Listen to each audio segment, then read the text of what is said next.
The next session of the afternoon is going to focus on a very important topic, the future's regulatory landscape. I would like to welcome our moderator, Ron Finberg, Director of Global Regulatory Reporting Solutions at S&P Global, to introduce our speakers. Welcome, Ron.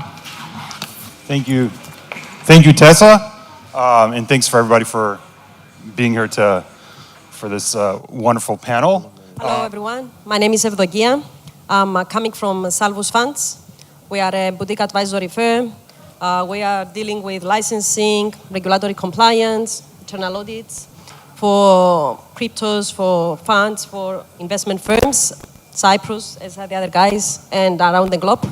Happy to be here, and thank you for the invitation.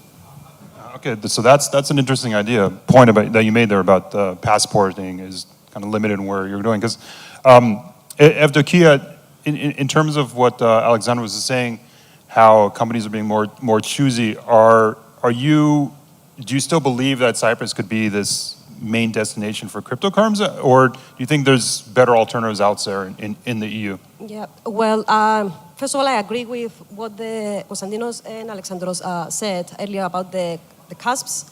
I see that there is a lot of attraction for CySEC from our side.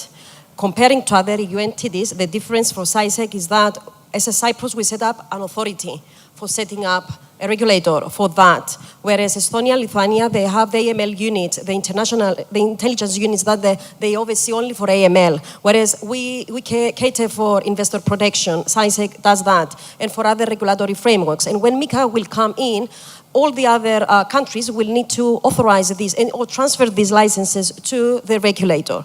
Now, in terms of CySEC, because we have submitted the first application for CASP back in October, I will say and share that we are currently under review. There is no official registration yet. Hopefully we can get this done in the next few months. Still, we experience delays from the workload of CySEC, I would say, on CASPs, on existing firms that they already in the pipeline to get authorized, and where CySEC already has all this experience. But hopefully we'll see this evolving, and as Alexander has mentioned, they want to choose where they have to offer the business at the moment. But when MiCA comes into force, we will get the EU passporting, so they will not really care of being in the specific country. So I believe that we will have a lot of applications coming in when MiCA is in. Yeah, okay, so that's for EU jurisdiction. You're saying, so being choosy where you open it could be something that's changing in the future when the passporting comes. So, okay. Now I have a question for all of you here. Who here is a broker or works with technology vendors? No one here? Okay, you're very easy. So, Tony mentioned that this trend, that there's talk about it, nothing necessarily final other than a few smaller countries, where the regulators are saying, okay, maybe it's time we start regulating the vendors. So as a broker, keeping in mind this would probably raise your fees for technology, whether it's platforms or back office solutions, would you prefer to have your vendors having certain licenses and regulation on them? So anyone's there weren't that many hands that went up as brokers, but the ones that are, anyone looking for this, for licenses from RegTech firms? Just to add here that I think the main difficulty between the regulated firms and the vendors is that the regulated entities remain responsible for the compliance. And we need technology to fulfill our work. For example, best execution, market abuse.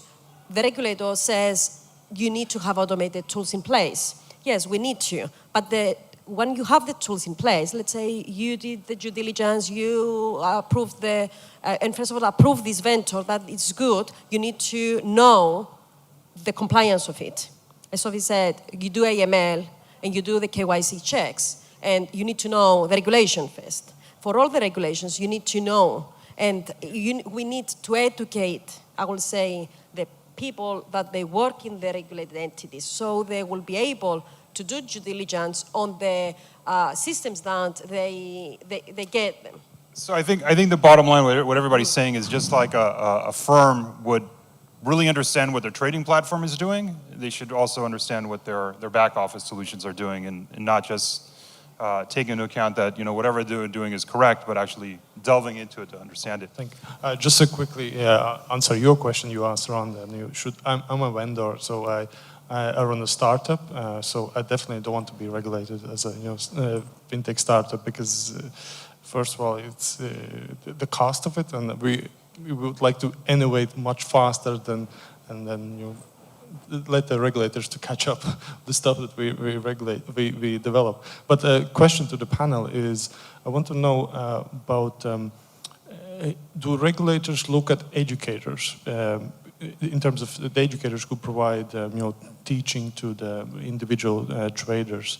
I heard a rumor that FCA are potentially looking to regulate educational companies. So is that something that you have heard, or is that education or a regulation to educator companies is coming? Sorry, just to add here, maybe it answers more of what you are after in here. CySEC will introduce this year, they already shared that, the new examination.